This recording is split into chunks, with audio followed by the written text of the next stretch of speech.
गणपती बाप्पा मोरया.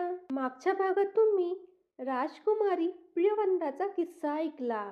आजच्या भागात आपण राजकुमार वीरेंद्रची प्रथम पत्नी कामिनीची पतीच्या विरहात काय अवस्था झाली होती ते ऐकणार आहोत. तर ऐका. राणी कामिनी देखील आपल्या पतीपासून दूर झाल्यामुळे खूप दुःखी होती आणि तिच्या आयुष्यातील प्रत्येक दिवस हा राजकुमार वीरेंद्रची वाट पाहण्यात जात होता. एके दिवशी राणी तिच्या खोलीत झोपली होती. अचानक तिला एक स्वप्न पडले. एक छोटासा मुलगा राणीच्या महालात पळत पळत आला आणि तिला उठवत म्हणाला, राणी राणी, तुझा नवरा वीरेनला राजगडच्या राजाने कैद केले आहे. हे स्वप्न पाहून राणी दचकून उठली आणि ती मोठमोठ्याने रडू लागली आणि बोलू लागली, देवा, हे काय झालं? राणीच्या रडण्याचा आवाज ऐकून दासी ह्या धावत पळत आल्या आणि विचारलं, काय झालं राणी साहेब? तुम्ही एवढ्या मोठ्याने का रडत आहात? तुम्हाला काय होत आहे? राणी घाबरून म्हणाली, मी झोपले होते तेव्हा एक छोटासा मुलगा माझ्या महालात आला आणि मला उठवत म्हणाला, राणी राणी, तुझा नवरा वीरेनला राजगडच्या राजाने कैद केले आहे. त्याला तुरुंगात खूपच त्रास दिला जात आहे. वैशाली, त्यांनी मला लवकर येण्याचे वचन दिले होते, परंतु ते अद्याप परत आले नाहीत. असं वाटते की ते खरोखरच कारागृहात बंद आहेत आणि आता मलाच माझ्या पतीला मदत करण्यासाठी काहीतरी करावे लागेल. मी स्वतः राजगडला जाईन.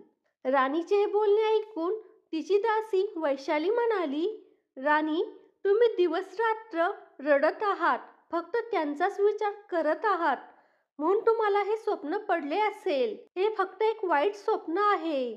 तुमचे पती सही सलामत आहेत आणि लवकरच ते तुमच्याकडे परत येतील. राणी म्हणाली, नाही वैशाली, ते स्वप्न अगदी खरे आहे. माझे मन मला म्हणत आहे की ते नक्की एका संकटात सापडले आहेत. मी माझ्या पतीला शोधायला नक्की जाईन. माझ्या माघारी आईसाहेब आणि पिताश्रींची चांगली काळजी घे. असे म्हणत राणी राजगडला जाण्याच्या तयारीला लागली. राणीने आपले कपडे काढले. तिने शाही कपड्यासह सर्व शृंगार आणि दागिने काढले आणि भगवी कपडे घातली आणि स्वतः जोगिनीचा वेश धारण केला. मग ती वीणा हातात घेऊन जंगलाकडे निघाली. आपल्या पतीच्या शोधात निघालेली राणी बरेच शहरे आणि जंगले यांना पार करून राजगडला पोहोचली. तिथे जाऊन तिने लोकांकडून पतीची हालहवा विचारली. तेव्हा लोकांनी सांगितले की राजाने तिच्या पतीला चोरीच्या गुन्ह्यात कैद केले आहे. हे ऐकून राणी खूपच घाबरली आणि आता काय करावं हा विचार करू लागली. बऱ्याच वेळ विचार केल्यानंतर राणीने तिथल्या लोकांना विचारले, राजाला कशाचा शौक आहे?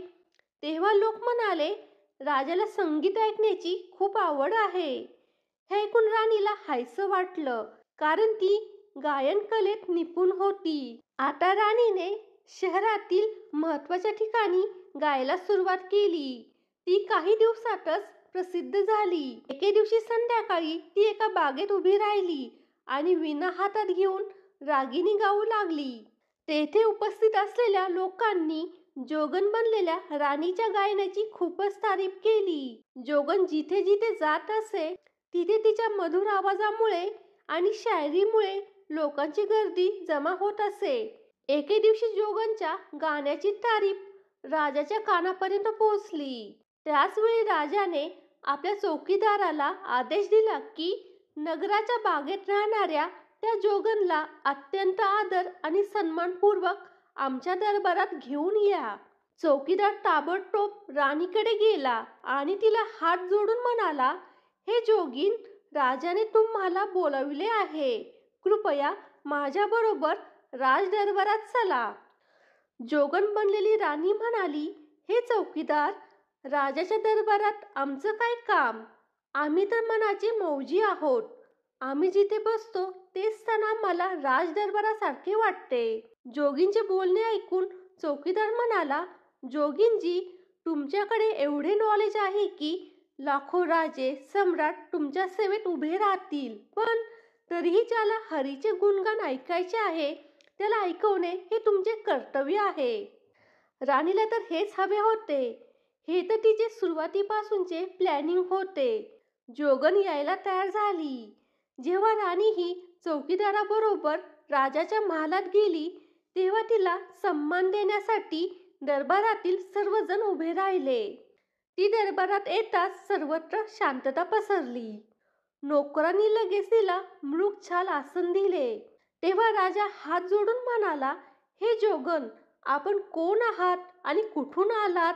तेव्हा जोगन म्हणाली, आम्ही पर्वत आणि रत्नांच्या देशात राहतो आणि रात्रदिवस ओम नामाचा जाप करतो आणि तपस्वी जीवन जगतो. यातच आम्हाला आनंद मिळतो. राजा म्हणाला, ठीक आहे जोगन, आम्हा सर्वांना तुमच्या मुखातून हरिगुणगान ऐकण्याची इच्छा आहे. मग जोगनने हा राग गायला सुरुवात केली. जोगन बनलेल्या राणीची ही रागिणी ऐकून संपूर्ण दरबारात टाळ्यांचा कडकडाट झाला. राजाही आपले आसन सोडून उभा राहून टाळ्या वाजवू लागला.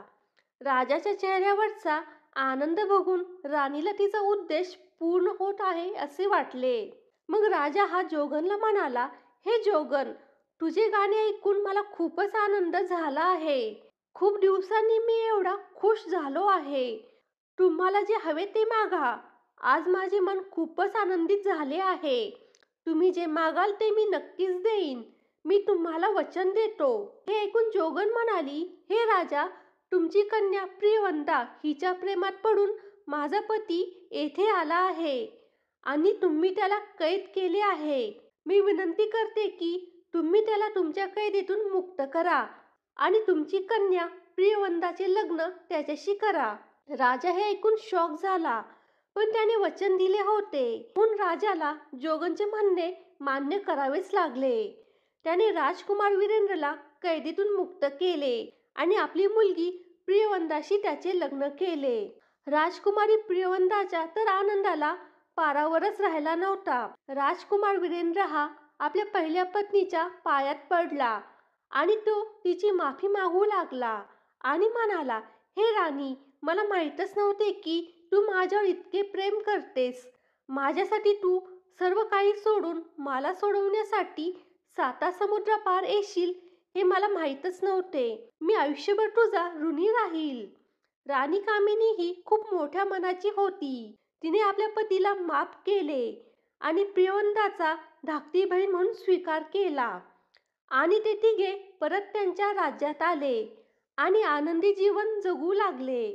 फ्रेंड्स, प्रेम, विश्वास, त्याग आणि क्षमा या 4 गोष्टी या कथेचा आत्मा आहे. ही कथा आपल्याला हे शिकवते की खरे प्रेम हे केवळ प्राप्त करण्यात नाही तर त्याग करण्यात देखील आहे. फ्रेंड्स, ही कथा शेवटपर्यंत पाहिल्याबद्दल धन्यवाद.